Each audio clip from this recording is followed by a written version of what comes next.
এবারের বিপিএল এ এমন অনেক ঘটনা ঘটছে যেগুলো কেউ ভাবেইনি, হোক সেটা ক্রিকেটীয় দিক থেকে বা ক্রিকেটের বাইরের দিক থেকে। ক্রিকেটের বাইরের দিক থেকে যদি চিন্তা করি, এই যে টাকা পয়সা দেওয়া হয়নি ক্রিকেটারদেরকে, তারপরে আপনার টিম ম্যানেজমেন্টের সমস্যা, টিমের মালিকদের সমস্যা, এইটা সেইটা। এর বাইরে আবার যদি ক্রিকেটের দিক থেকে চিন্তা করি, তাইলে রংপুর রাইডার্স এর কথা বলতেই হয়। রংপুর রাইডার্স টানা 8টা ম্যাচ জিতে পয়েন্ট টেবিলের 1 নম্বরে ছিল। তারা চিন্তা করেই রাখছিল 100% যে তারা টপ 2 এ থেকে কোয়ালিফাই করবে, এবং সেখানে প্রথম কোয়ালিফায়ারে যদি হেরেও যায় তাইলে কিন্তু আরেকটা চান্স তারা পাবে। কিন্তু এখন এই যে চিটাগাং কিংস টানা 3টা ম্যাচ জিতছে, টানা 3টা ম্যাচ জিতে সেখানে পয়েন্ট টেবিলের 2-এ চলে গেছে, এবং রংপুর রাইডার্স টানা 4টা ম্যাচ হেরে পয়েন্ট টেবিলের 3-এ চলে আসছে।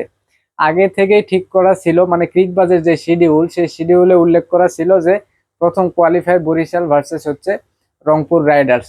পরবর্তীতে এই যে চিটাগাংস যখন 2 নম্বরে চলে যায়, তখন এই মানে শিডিউলের নাম পরিবর্তন করা হয়েছে, ওইখানে fortune Barishal versus Chittagong kings দেওয়া হয়েছে। এবং রংপুর রাইডার্স এর ক্ষেত্রে যেটা হয়েছে, রংপুর রাইডার্স এখন এলিমিনেটর ম্যাচ খেলবে ডাইরেক্ট। যদি সেই ম্যাচে হেরে যায় তাহলে কিন্তু তাদের এবারের বিপিএল শেষ। এই যে 2টা ম্যাচ কোয়ালিফাই, যদি টপ 2 এ থাকতো তাইলে এই যে 2টা ম্যাচ খেলার সুযোগ পাইতো রংপুর রাইডার্স।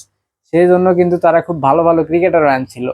তারা আপনার David Warner, Tim David, Sunil Narine, Andre Russell, Asif Ali, এইরকম বড় বড় ক্রিকেটারদের সাথে কিন্তু চুক্তি সম্পন্ন করছে, এবং তারা কোয়ালিফায়ারের 2টা ম্যাচ খেলবে। 2টা ম্যাচ যদি জিতে যায়, বা মানে প্রথমটা যদি হেরে যায় আরেকটা খেলবে, মানে 2টা, এবং পরবর্তীতে ফাইনালে উঠলে 3টা। মানে এই সব ম্যাচের জন্য এই ক্রিকেটার গুলাকে আনছিল। কিন্তু এই যে এলিমিনেটর ম্যাচে আসলে যদি এই বড় প্লেয়ার গুলা ক্লিক না করে, তাইলে কিন্তু রংপুরের জন্য সমস্যা। এত টাকা দিয়ে এত বড় বড় প্লেয়ার যে নিয়ে আসলো 2-3টা ম্যাচের জন্য, সেখানে একটা ম্যাচ খেলেই কিন্তু বিদায় নিতে হবে, এবং সেই ক্রিকেটার গুলা বড় বড় যাদেরকে আনছে বিগ শট, তাদেরকে কিন্তু ওই টাকাটা দিতেই হবে, ওইখানে মাপ নেই।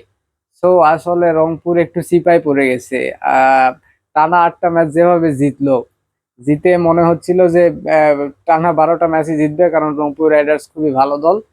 কিন্তু এই যে রাজশাহীর সাথে ব্যাক টু ব্যাক 2টা ম্যাচ হারার পর রংপুরের যে কি হলো, মানে জেতার যে একটা ছন্দ ছিল, সেই ছন্দটাই একদম নষ্ট হয়ে গেছে। তারা টানা 4টা ম্যাচ হারছে, টানা 4টা ম্যাচ হেরে তাদের দলের এখন বর্তমান অবস্থা এই, মানে দুলতেছে আর কি। আহ, মানে প্রথম ম্যাচে, এলিমিনেটর ম্যাচে হেরে তারা বিদায় নিতে পারে, এবং জেতার পর যদি এলিমিনেটরে জিতে তাহলে কিন্তু আরো একটা ম্যাচ খেলতে হবে ফাইনালে যাওয়ার জন্য। সেখানে আবার যদি হারে তাহলে আসলে তাদের স্বপ্ন শেষ। মানে সাজানো গোছানো একটা জিনিস একদম পুরা এলোমেলো হয়ে গেছে রংপুর রাইডার্স এর জন্য।